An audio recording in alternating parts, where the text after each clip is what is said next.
I'm Fabio Nahas from the Federal University of São Paulo. In 2015 July, we have published an article called Does Diastasis with it influence variation of the intra-abdominal pressure after correction of rectus diastasis?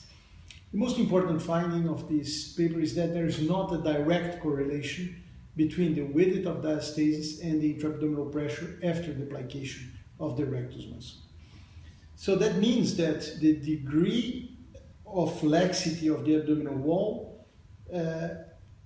is more important than the diastasis itself.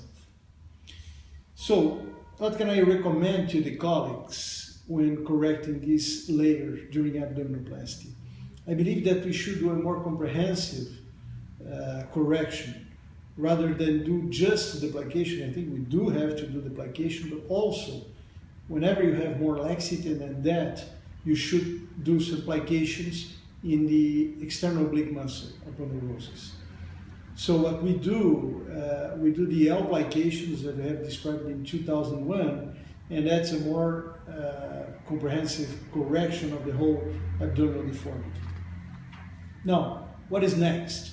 I'm going to tell you about two papers that we have recently published, and one of them is that we measured the intra-abdominal pressure after each of the corrections that we did in the myopaneurotic layer, and we found out that there was not a significant increase in intra-abdominal pressure after these corrections. However, when we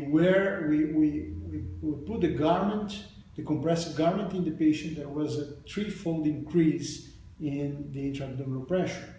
So we then decided to check if there would be a repercussion in the common femoral vein.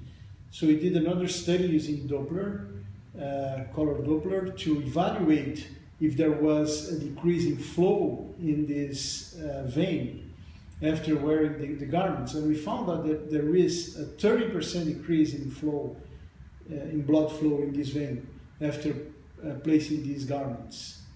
So that may lead to thromboembolic problems in patients who will be undergone abdominoplasty due to an iatrogenic factor that is wearing those garments.